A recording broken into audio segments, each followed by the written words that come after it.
Aku cuman ingin bermimpi tentang Mekah.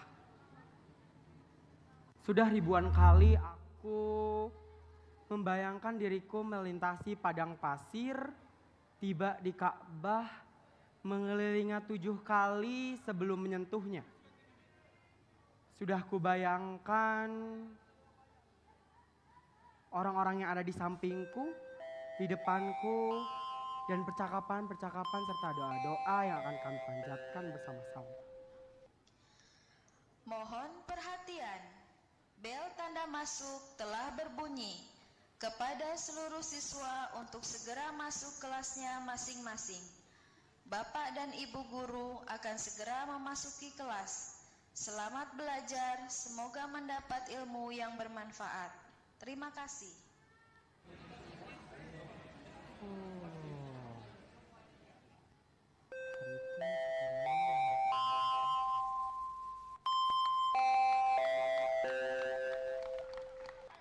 Mohon perhatian, bel tanda pergantian jam pelajaran telah berbunyi. Kepada para siswa dilarang keluar kelas tanpa seizin guru piket. Terima kasih. Harta karun Santiago. Mengikuti kata hati. Paulo Coelho memang jenius. Kata hati. Apakah yang aku lakukan juga bagian dari mengikuti kata hati? Entahlah. Tapi di buku ini diceritakan bagaimana Santiago menggembara ke sana kemari untuk menemukan harta karun. Kalian tahu gong ya? Ternyata harta karun itu malah ditemukan di tempat yang tidak jauh dari tempat awal ia memulai penggembaraan. Perfect story. Shh. Aku lagi bolos pelajaran matematika. Lagi bosan dengan angka-angka. Lagi pula ya, apa asiknya coba angka-angka? Lebih asik kata-kata. Ini, buku ini. Tadi pas istirahat, aku temukan buku ini di perpustakaan.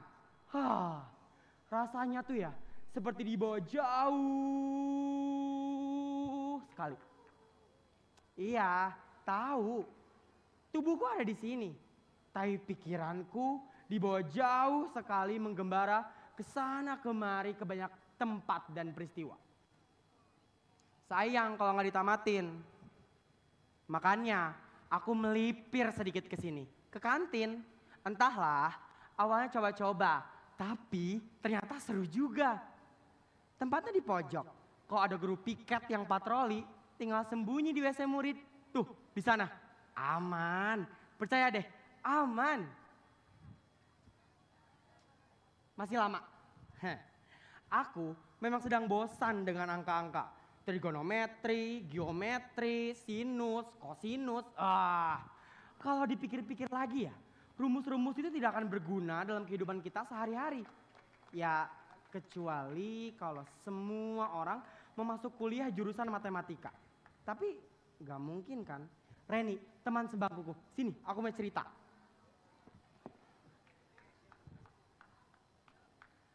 Ilmu matematika yang Reni gunakan hanya sebatas penambahan, pengurangan, dan perkalian. Sisanya, gak guna. Tapi kasihan tahu dia. Bapaknya meninggal semenjak dia kelas 6 SD. Sejak saat itu ia berjualan sambil bersekolah. Adiknya tuh 2. Ibunya membuat pisang molen, putri ayu, combro, risoles, dan lontong.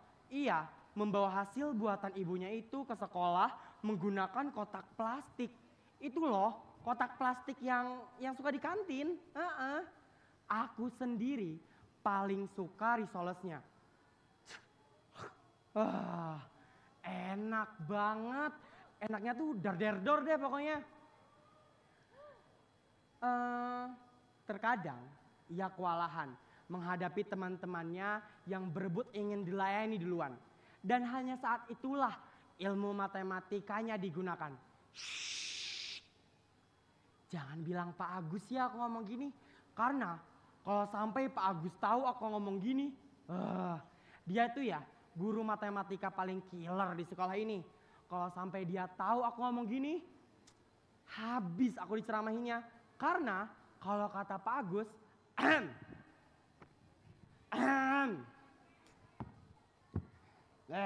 ilmu matematika itu ilmu dasar bagaimana kita berpikir. Jika kita pandai matematika, kita akan pandai mencari solusi dari setiap permasalahan. Logika berpikir kita akan benar dan kita tidak akan kesulitan menghadapi hidup ini. Tapi itu kan kata Pak Agus, kata guru matematika yang selalu ingin semua muridnya belajar dengan tekun. Aku jadi kepikiran, apakah orang seperti Pak Agus itu pernah bolos sepertiku? Walah, atau seperti mereka? Iya, benar juga. Ada yang merokok, ada yang diam-diam mesra-mesraan. Kantin ini benar-benar menjadi tempat pelarian. Tempat yang bagus untuk anak nakal melakukan persembunyian di jam-jam pelajaran. Dasar anak-anak nakal. Aku sama seperti mereka. Jangan salah ya, aku ini walau bolos dari angka-angka, aku belajar dari kata-kata. Belajar dari buku. Masih belajar. Iya, walaupun bukunya buku fiksi, kayak gini, tetapi masih ada pelajaran yang bisa kita ambil. Contohnya buku ini. Dari buku ini kita belajar bagaimana kita mengikuti kata hati dan tidak patah semangat oleh rintangan dan kegagalan. Sangat mencerahkan. Mereka itu yang di sana, yang diam-diam menghisap sambil mengeluarkan asap, yang ngobrol sambil mesra-mesraan, mereka itu masih belum mendapatkan pencerahan. Iya, aku sama seperti mereka. Jangan salah ya. Aku ini di sini membaca sambil mencari tahu gosip selama ini. Gosip tentang kantin ini menjadi tempat pelarian anak-anak nakal. Mereka itu harus diberitahu. Tapi gimana ya caranya? Gimana ya? Ada yang berantem?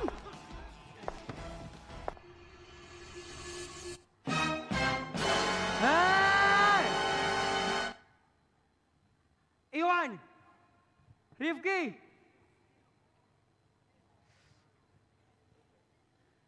Iqbal, Panji, sedang apa kalian? Sudah berkali-kali kepergok, masih belum kapok, masih saja bolos. Cik, atuh mikir. Cepat masuk kelas. Lihat jam. Cepat masuk kelas. Makin hari, makin banyak ya siswa yang bolos di jam-jam pelajaran. Mereka lebih milih di kantin daripada di kelas. Sejak sekolah, mereka sudah belajar korupsi waktu. Nanti jadi pejabat. Korupsi miliaran, triliunan, bahkan ratusan triliun nantinya. Hancur sudah negeri ini. Jangan salah ya.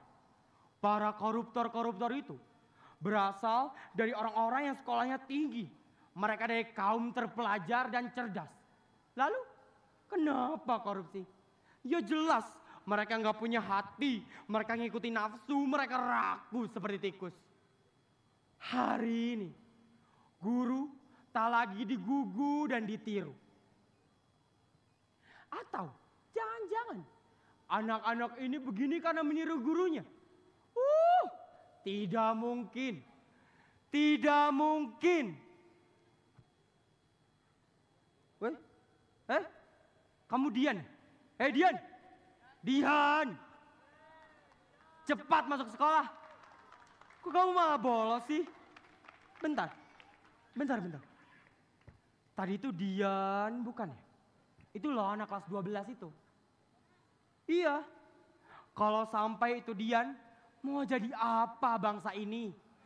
Anak yang kritis, berpikir luas, dan cerdas saja bisa bolos di jam pelajaran.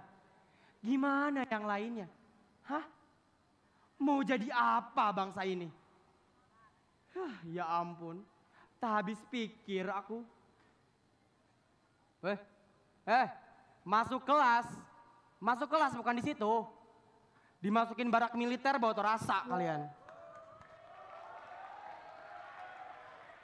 Untunglah, beruntung aku. Hampir saja ketahuan.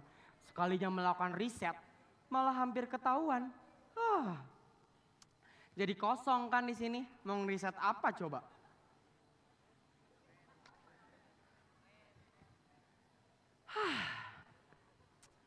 Tadi Pak Agus pasti sedang mengejar anak-anak nakal itu.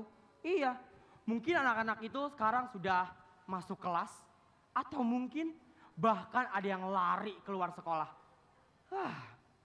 Pak Agus kedengarannya sudah putus asa. Kasihan dia. Tadi saja di sini ada yang berantem. Gimana di luar sana? Tawuran antar sekolah sudah menjadi bukti nyata. Aku jadi teringat temanku yang namanya Lucky. Iya Lucky. Temanku itu Lucky yang terlibat geng motor. Nih dengerin. Lucky dan mereka itu sama sepertiku. Sama-sama gelisah dan penuh rasa penasaran. Mungkin aku cukup menggembara dengan buku-bukuku. Asik piknik dalam imajinasiku. Mereka menggembara dengan cara yang lainnya. Mungkin aku cukup tercerahkan dengan buku-bukuku. Tapi mereka mungkin tercerahkan dengan kegiatan-kegiatan yang lainnya. Barak militer. Anak nakal dimasukkan barak militer. Menarik sih. Tapi jika ruang kelas bisa menjadi tempat yang mengasihkan, juga kegiatan belajar menjadi peristiwa yang seru juga menyenangkan, mereka tidak usah lagi masuk barak militer. Iya, karena mereka akan betah di sekolah, akan merindukan ruang kelas. Karena sebagai siswa, di sanalah harta karun itu tersimpan sebenarnya. Di setiap kegiatan belajar, harta karun itu tersimpan dalam kelas. Masa depan negeri ini ada di tangan generasiku. Iya, generasiku, aku dan mereka. Mereka semua.